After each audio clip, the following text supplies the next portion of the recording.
Doctor Mukherjee, आप तो सारा जंगल जला देंगे।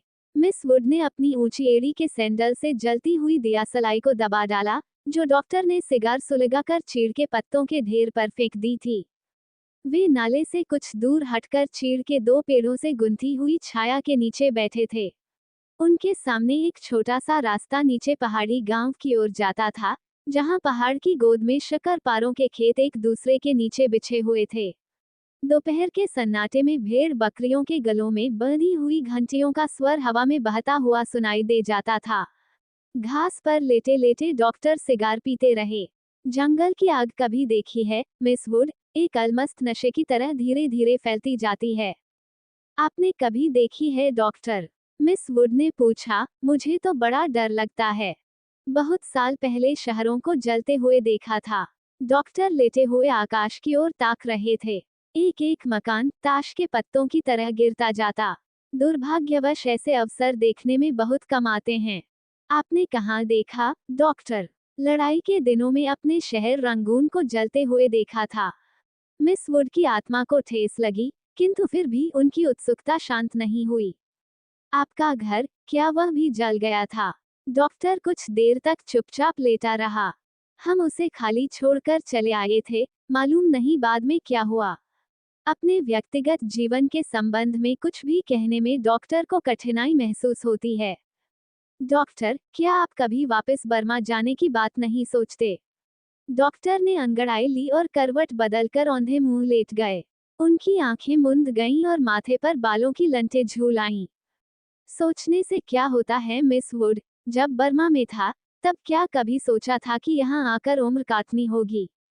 लेकिन डॉक्टर, कुछ भी कह लो, अपने देश का सुख कहीं और नहीं मिलता। यहाँ तुम चाहे कितने वर्ष रह लो, अपने को हमेशा अजनबी ही पाओगे। डॉक्टर ने सिगार के धुएं को धीरे धीरे हवा में छोड़ दिया। दरअसल अजनबी तो मैं वहां भी समझा जाऊंगा, मिस वुड। इतने वर्षों बाद मुझे कौन पहचानेगा? इस उम्र में नए सिरे से रिश्ते जोड़ना काफी सिरदर्द का काम है। कम से कम मेरे बस की बात नहीं है। लेकिन डॉक्टर, आप कब तक इस पहाड़ी कस्बे में पड़े रहेंगे? इसी देश में रहना है तो किसी बड़े शहर में प्रैक्टिस शुरू कीजिए। प्रैक्टिस बढ़ाने के लिए कहाँ कहाँ भटकता फिरूंगा, मिस वुड। जहाँ रहो, वहीं मरीज मिल जाते हैं। यहाँ आया था कुछ दिनों के लिए, फिर मुद्दत हो गई और टिका रहा। जब कभी जी उबेगा, कहीं चला जाऊंगा। जड़ें कहीं नहीं जमती, तो पीछे भी कुछ नहीं छूट जाता। मुझे अपने बारे में कोई गलतफहमी नहीं है मिस वुड, मैं सुखी हूँ। मिस वुड ने डॉक्टर की बात पर विशेष ध्यान नहीं दिया। दिल में वह हमेशा डॉक्टर को उच्छृंखल, लापरवाह और सनकी समझती रही है, किंतु डॉक्टर के चरित्र में उनका विश्वास है। न जाने क्यों, क्योंकि डॉक्टर ने जाने अनजाने में उसका कोई प्रमाण दिया हो, यह उन्हें याद नहीं पड़ता। मिस वुड ने एक ठंडी सांस भरी। वह हमेशा ये सोचती थी कि यदि डॉक्टर इतना आलसी और लापरवाह न होता, तो अपनी योग्यता के बल पर काफी चमक सकता था। इसलिए उन्हें डॉक्टर पर क्रोध भी आता था और दुख भी होता था। मिस वुड ने अपने बैग से ऊन का गोला और सलाइयां निकाली, फिर उसके नीचे से अखबार में लिपटा हुआ चौड़ा कॉफी का डिब्बा उठाया, जिसमें अंडों की सैंडविचें और हैम्बर्गर दबे हुए थे। थमस से प्यालों में कॉफी उंडेलते हुए मिस वुड ने कहा, डॉक्टर, कॉफी ठंडी हो रही है। डॉक्टर लेटे लेटे बुड़बुड़ाया। मिस वुड ने नीचे झुककर देखा, वह कोहनी पर सिर टिकाए सो रहा था।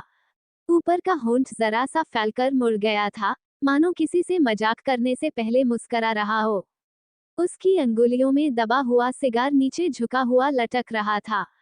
मेरी मेरी, what do you want? What do you want? दूसरे स्टैंडर्ड में पढ़ने वाली मेरी ने अपनी चंचल, चपल आंखें ऊपर उठाईं। लड़कियों का दायरा उसे घेरे हुए कभी पास आता था, कभी दूर खींचता चला जाता था। आई वांट ब्लू, दोनों हाथों को हवा में घुमाते हुए मेरी चिल्लाई। दायरा पानी की तरह टूट गया। सब लड़कियां एक दूसरे पर गिरती पड़ती किसी नीली वस्तु को छूने के लिए भाग दौड़ करने लगीं। लंच समाप्त हो चुका था। लड़कियों के छोटे छोटे दल मीडोज में बिखर गए थे। ऊंची क्लास की कुछ लड़कियां चाय का पानी गर्म करने के लिए पेड़ों पर चढ़कर सूखी टहनियां तोड़ रही थीं। दोपहर की उस घड़ी में मीडो जलसाया ऊँघता सा जान पड़ता था।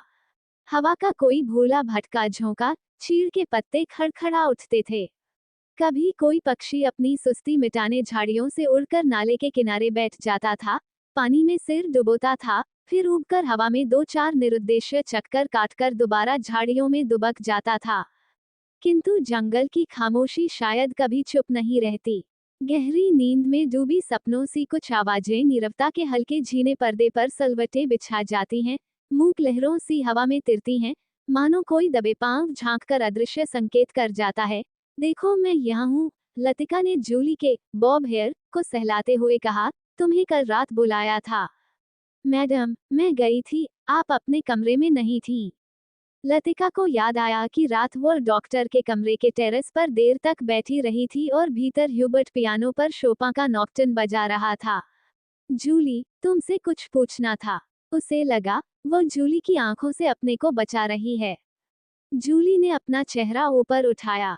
उसकी भूरी आंखों से कौतूहल झांक रहा था। तुम ऑफिसर्स मेस में किसी को जानती हो? जूली ने अनिश्चित भाव से सिर हिलाया।